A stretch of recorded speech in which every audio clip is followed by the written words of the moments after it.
Live from New Delhi, you're watching DD India, India's voice to the world. This is Sports Buzz. I'm Tanvi Taneja. Coming up in the next half an hour. Indian Cricket Board announces women's squad for the upcoming one-day series in Australia. Shefali Verma has been dropped while Harleen Deol returns. India to take on Japan in the semi-final of the Women's Asian Hockey Champions Trophy in Rajgir town. The hosts remain unbeaten in the tournament. And India makes debut as the first ever Special Olympics Asia Pacific Bocce and Bowling competition begins in New Delhi.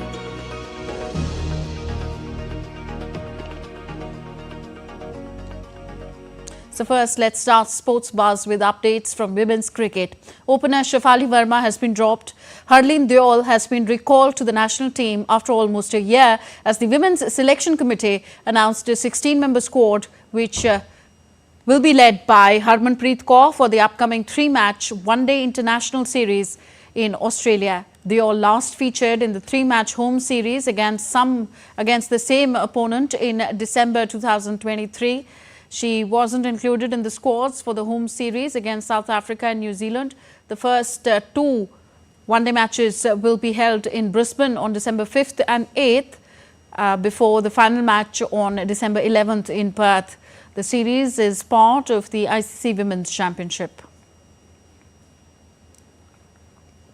On to men's cricket. Mohammad Shami was named in Bengal's 22-member squad for the Syed Mushtaq Ali Trophy on Monday. The Indian pacer, returning to the field after a long injury layoff, will play his second domestic tournament after featuring in the Ranji Trophy fifth round tie against Madhya Pradesh. Shami took 7 wickets in 44 overs and played a crucial knock of 37 runs. His inclusion in the squad, however, is likely to delay his departure to Australia for the Border Gavaskar Trophy. Shami bowled to India's assistant coach Abhishek Nair after India's match against New Zealand in Bengaluru last month. Despite this, he was not named in the squad for the 5-match series Down Under, which begins on November 22nd. Shami's last appearance for India came in the World Cup final in November 2023. Indian Premier League franchise Royal Challengers Bangalore has announced the appointment of Omkar Salvi as its bowling coach. The 46-year-old guided Mumbai to Ranji Trophy and Irani Trophy titles last season. Salvi took over as the head coach of the Mumbai team for 2023-24 season, where he led it to its historic Ranji title, which was Mumbai's first in 8 years and 42nd overall. Before this, he spent 4 seasons as the team's bowling coach, further cementing his reputation as a key architect of its success. Sri Lanka have recalled seamer Kasun Rajitha and left-arm spinner Lasith Embuldeniya on Tuesday for the 2-test series in South Africa starting later this month. Rajitha played the last of his 18 tests against Bangladesh in March, and the 31-year-old was left out of the squad against New Zealand. Embuldeniya is in line to play his first test since July 2022 after being drafted into the 17-member squad led by Dhananjay De Silva. Prabhat Jayasuriya will lead a Sri Lanka spin attack, which also includes off-spinner Nishan Paris, who took 9 wickets in his debut test against the Black Caps. The series begins in Durban on November 27th, while the second test is scheduled from 5th of December. South African captain Themba Bavuma has been cleared fit to face Sri Lanka in the 2 home tests after missing out on the series against Bangladesh with an elbow injury.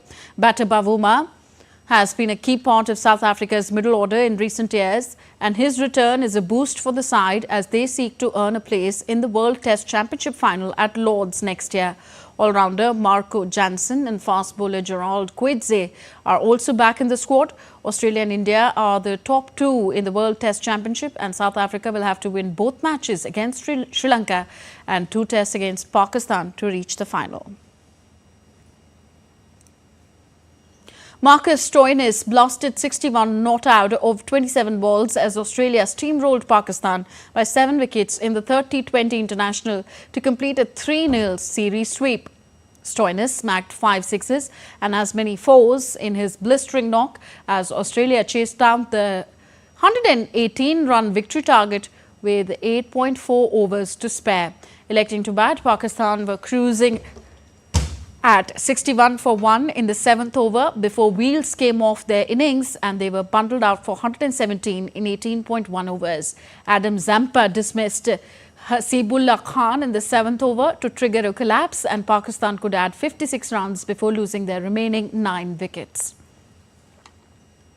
Pakistan Cricket Board has appointed former fast bowler Aqib Javed as the new interim white ball coach until next year's Champions Trophy. Aqib has previously coached United Arab Emirates team. He will take over Pakistan's interim coaching duties from Jason Gillespie, who assumed charge following the resignation of Gary Kirsten last month. Aqib will also continue to serve as a senior member of the Pakistan's men's selection committee. PCB added that Aqib will be assigned additional responsibilities following the conclusion of the Champions Trophy. Pakistan will next tour Zimbabwe for a white ball series starting 24th of November. Defending champions India will take on Japan in the second semi-finals of Women's Asian Hockey Champions Trophy on Tuesday in Rajgir town. India have been unbeaten in the tournament. They have finished at the top of the points table with a perfect record of 15 points from 5 matches. Meanwhile, Japan finished 4th with 5 points to take the last semi-final berth. In the league match, India beat Japan 3-0 on Sunday. Navneet Kaur broke the deadlock in the third quarter, while Deepika Kumari converted 2 penalty corners to secure a resounding win.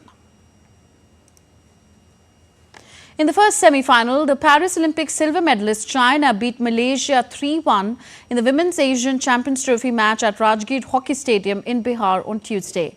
After a strong start, Ibrahim Nashin's team struggled to stay on their feet. The first half ended with China firmly in the lead. China, despite being a player down due to the yellow card, kept the pressure on the Malaysian side. Malaysia finally pulled one back on China with a third quarter goal. Finally, it was China that came out on top as they beat Malaysia 3-1 to move to the semi-final. India will make their debut in Bocce and Bowling as the first ever Special Olympics Asia Pacific Bocce and Bowling competition will begin on Tuesday in New Delhi. Special Olympics Asia Pacific Bocce and Bowling competition is a first of its kind event in India, which empowers athletes with intellectual and developmental disabilities aged 22 and above, and this includes bowling. The 4-day competition from November 19th to November 22 will see special athletes from 12 countries vying for top honours in both sports. A total of 81 special athletes will be competing in the event, who will be assisted by 43 coaches from various teams. The competition includes multiple medal winners from Special Olympics World Summer Games held at Berlin in 2023. DD India's Narayan Singh is at the Tyagaraja Stadium in New Delhi for more. Hello Narayan. So Special Olympics Asia Pacific Bocce and Bowling competition is a first of its kind event being held in India. Tell us more about what's in store for the next few days.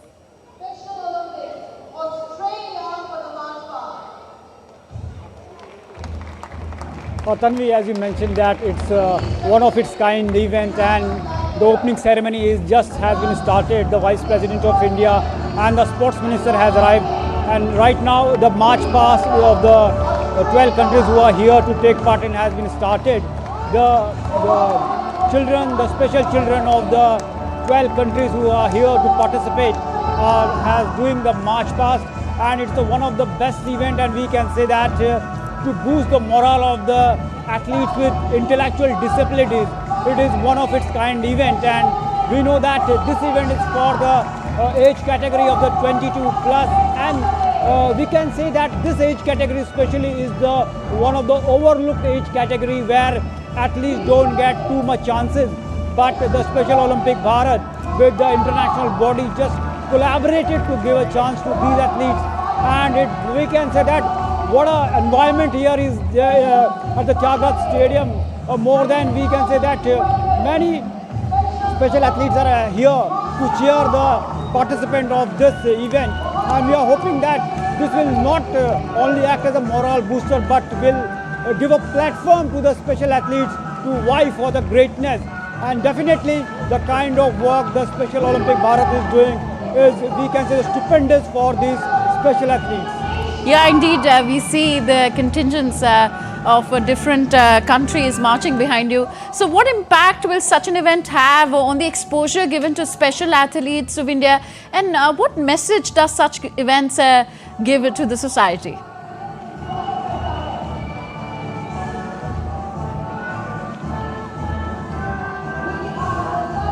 Tanvi, we can say that when we talk about the special athlete, the athletes with intellectual disabilities, we know that the problems they are facing, the problems their parents are facing, it is immense.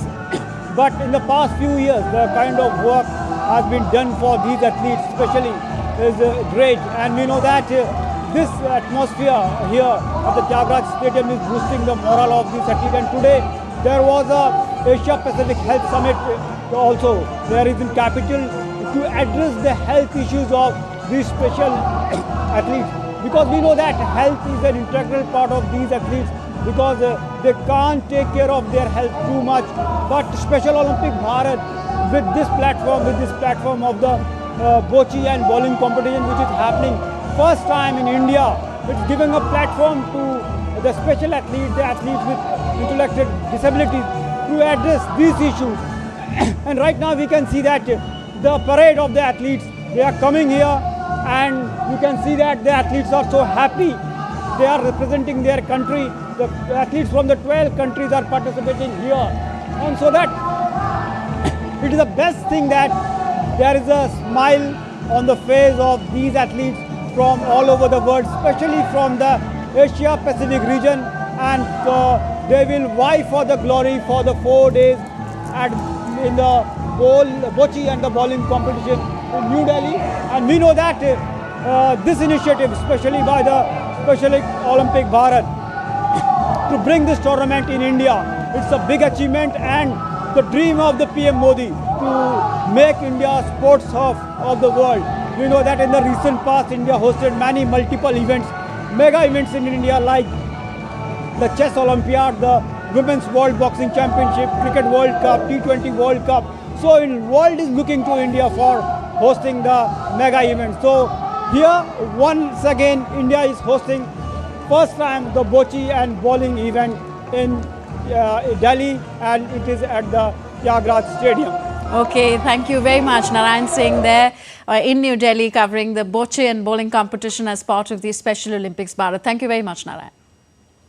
All right, let's move on to the field of tennis. The season-ending Davis Cup 2024 final, scheduled to start in Spain on Tuesday, promises to be an emotional affair for the tennis world, as Rafael Nadal is set to bid farewell to the sport after the campaign on home soil. The 22-time Grand Slam champion announced in October that he would retire after representing his country for the final time on home soil in Malaga, bringing an end to one of the greatest careers the sport has seen. However, it still remains to be seen whether Nadal is fit to play a singles match or for Spain against the Netherlands, or whether he once again teams up with Carlos Alcaraz for the doubles. Tennis great Roger Federer hailed his former rival Rafael Nadal ahead of the Spaniard's imminent retirement from tennis at the Davis Cup. Retired Swiss star Federer and Nadal faced each other 14 times at the Grand Slam tournaments, with Nadal holding a 6-3 advantage in the finals. Federer wrote on social media platform X, and I quote him, "Rafa, I have to say, what an incredible run you've had, including 14 French Opens. Historic. You've made Spain proud."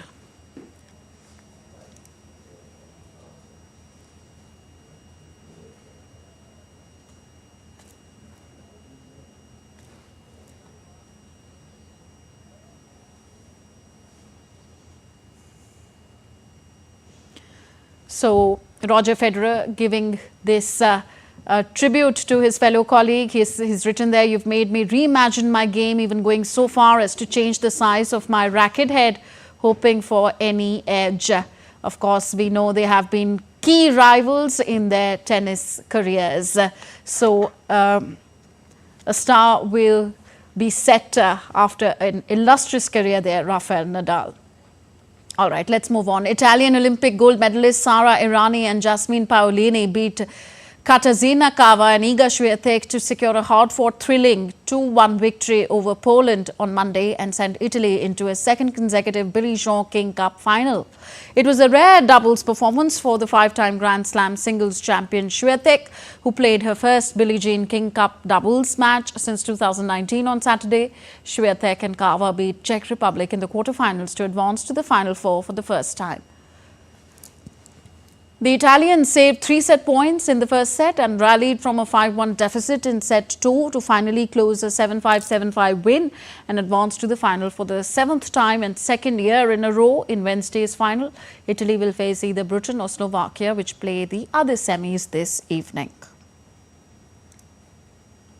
India displayed good domination over the proceedings before settling for a 1-1 draw against Malaysia in their final FIFA friendly of the year in Hyderabad on Monday. Goalkeeper Gurpreet Singh Sandhu erred in the 19th minute to allow Paulo Jos pass the ball into an empty net.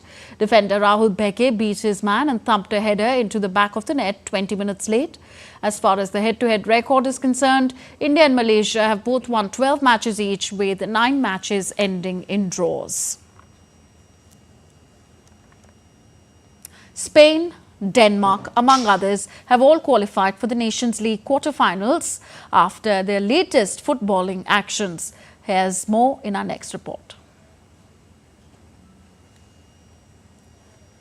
A late penalty from Brian Zaragoza secured Spain a 3-2 win over Switzerland in their final Nations League Group A4 game. Spain opened the scoring in the 32nd minute when Yeremy Pino fired home before the Swiss levelled through Joel Montero in the 63rd minute.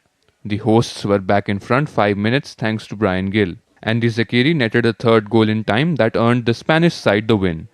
Spain finished with 16 points and are through to the quarterfinals, while bottom side Switzerland end on 2. Denmark secured a Nations League quarterfinal spot with a 0-0 draw against Serbia in an away game. Denmark finished second in Group A4 on 8 points, 8 adrift of Spain and 2 ahead of Serbia. Despite a good start by Denmark, Serbia quickly took charge and bombarded the visiting defence in the first half, but goalkeeper Kasper stood firm. However, Serbia failed to get the goal and Denmark advanced to the quarterfinals. In Scotland vs Poland, a last-minute goal by Andy Robertson gave Scotland a 2-1 win over Poland in the Group A1 clash. John McGinn put Scotland in front after 3 minutes before Poland's Kamil Pitowski levelled with a stunning strike just before the hour. Robertson sealed the victory in stoppage time with a header. Scotland are playing in the competition's top tier for the first time and have finished third on 7 points, 3 above last placed Poland. Meanwhile, Poland have never dropped out of the League A since the competition was launched in 2018.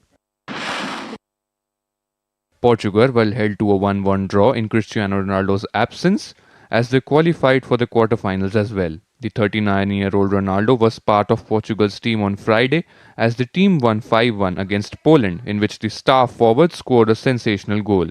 Portugal had already qualified for the Nations League quarterfinals, hence the draw does not affect the team's standings.